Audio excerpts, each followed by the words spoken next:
آپ نے اتنے مشکل حالات کے باوجود تعلیم کو ہی فوکس کیا اور تعلیم کے لیے اپنی خدمات بھی سر انجام دی۔ آپ کیا سمجھتے ہیں کہ آج نوجوانوں میں کن چیزوں کی کمی ہے کہ وہ اتنے مایوس ہو جاتے ہیں، یا وہ جو اپنا کام ہے اس میں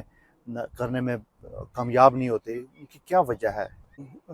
جہاں تک آپ نے تعلیم کی بات کی، ایجوکیشن کی بات کی، تو اس میں کوئی شک و شبہ نہیں ہے کہ سمجھ لیں کہ آج سے 15-20 سال پہلے جب ہم اسکولوں میں اور کالج اور یونیورسٹیز میں تھے تو وہ ایک مشکل دور تھا۔ اس میں ٹرانسپورٹیشن کے پرابلمس تھے، اس میں اور بہت سارے مسائل تھے۔ پھر ہمارے جو اسکول اور کالجز اتنے دور تھے کہ وہاں پہ جانا، اور پھر فائنینشلی جو ہم لوگ اسٹرگل کرتے تھے وہ ایک اپنا ایک طرز کا ایک پرابلم تھا۔ آج بھی ایسے نوجوانوں کی کمی نہیں ہے جن کا اڑنا بچھونا یا ان کے والدین کا جو پورا فوکس ہے وہ بچوں کی تعلیم کے اوپر ہے، اور وہ جہاں سے ہم لوگ بلانگ کرتے ہیں وہاں پہ نوجوانوں کو پہلی بات ہے کہ اس طرح کی اپرچونیٹیز نہیں ہیں۔ آپ نے یہاں پہ بھی، آپ نے امریکہ میں، ہم نے یہاں انگلینڈ میں دیکھا ہے کہ جو بیسک ایجوکیشن ہے وہ سارے لوگوں کے لیے برابر ہے۔ اس میں کوئی اونچا نیچا، چھوٹا بڑا برادری یا کوئی تقسیم نہیں ہے۔ اس طرح کا جو تعلیمی نظام اسپیشلی ہے، کیا وہاں پہ بدل سکتے ہیں؟ بالکل بدل سکتے ہیں، لیکن جیسے آپ نے اپنے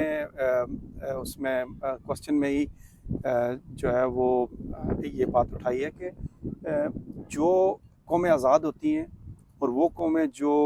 آزاد نہیں ہوتی ان میں ایک فرق ہوتا ہے، کیونکہ یہ آزاد قومیں اپنا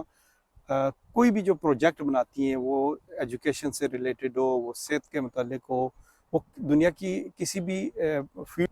جبکہ وہ ریاستیں جو محکوم ہوتی ہیں جن کی کوئی ڈائریکشن نہیں ہوتی ہے وہ اس طرح سے اس کو امپلیمنٹ کر ہی نہیں سکتے، کیونکہ آپ کو پتہ ہے دنیا یہ بہت بڑی حقیقت ہے کہ اگر آپ کے پاس فنڈز نہیں ہیں کسی بھی کام کو کرانے کے لیے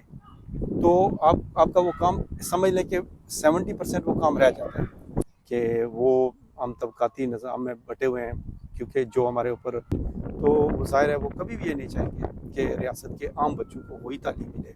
جو کسی آدمی ہے، جو بڑا آدمی ہے، پیسے والا آدمی ہے، جو اس کے جو اس بچے کو کو ملے۔ پرووائڈ آپ ریاست کی آزادی کے بارے میں کیا سوچتے ہیں؟ دیکھیں ریاست کی آزادی، کوئی بھی جو قوم آج تک آزاد ہوئی ہے نا